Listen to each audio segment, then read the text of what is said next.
annonçant la candidature d'Alain Plaisir, le président du CIPA, Comité d'initiative pour un projet politique alternatif pour les prochaines élections régionales de décembre, s'est tenu ce matin à la salle Rémi Ninsouta de Pointe-à-Pitre. Raja Kitou y était. Le président du CIPA, le comité d'initiative pour un projet politique alternatif, a décidé de présenter une liste ouverte aux citoyens. Aux côtés d'Alain Plaisir ce matin, Jacques Gallet, responsable communication du CIPA, Servien Lubin, directeur de campagne, ainsi que le vice-président du mouvement Bernard Bali. Parti créé en 2009, le CIPA propose notre politique basée sur un statut de large autonomie, un statut de Tom. Militant politique au passé syndicaliste très fort, Alain Plaisir a notamment écrit 7 livres dans lesquels il a dénoncé l'immobilisme en Guadeloupe. Ancien membre fondateur du LKP, le collectif contre l'exploitation tronçonnière, Alain Plaisir ne veut toutefois pas le mélanger au CIPA. Le LKP est un mouvement social avant tout et non politique. L'ancien candidat au régional de 2010 veut mettre en œuvre une politique économique différente. Il faut absolument qu'on soit présent.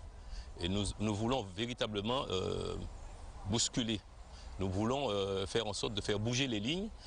Et donc notre mouvement, c'est un mouvement citoyen aussi, qui s'inspire un peu de ce qui s'est passé en Espagne avec le Podemos. C'est-à-dire nous disons aux gens, eh bien, c'est possible, nous pouvons le faire.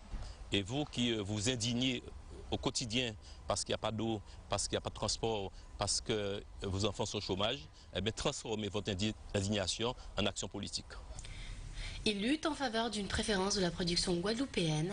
L'île doit exploiter ses richesses, notamment son secteur agricole, développer son commerce intérieur en inversant le système de libre-échange mis en place. Il aimerait par ailleurs obtenir un statut fiscal et douanier. Le PTOM, Pays Territoire d'Outre-mer, permettra aux Guadeloupéens de rester citoyens français et européens. Tous les droits et règlements de l'Union ne s'appliqueraient pas en Guadeloupe. Je vais dire aux Guadeloupéens, vous me connaissez. Vous m'avez vu dans les luttes sociales, vous m'avez vu en 2009 défendre l'idée que la vie est chère en Guadeloupe, mener les négociations tous les jours avec les responsables des grandes surfaces, négocier avec la région pour baisser l'octroi de mer sur les produits de première nécessité. Donc vous me connaissez, vous savez que je ne suis pas un politicien professionnel, je suis un homme politique, je suis un homme engagé, je sais que vous pouvez me faire confiance et vous le savez aussi, vous savez que vous pouvez me faire confiance parce que je suis un homme de conviction. Les élections régionales se tiendront les 6 et 13 décembre prochains.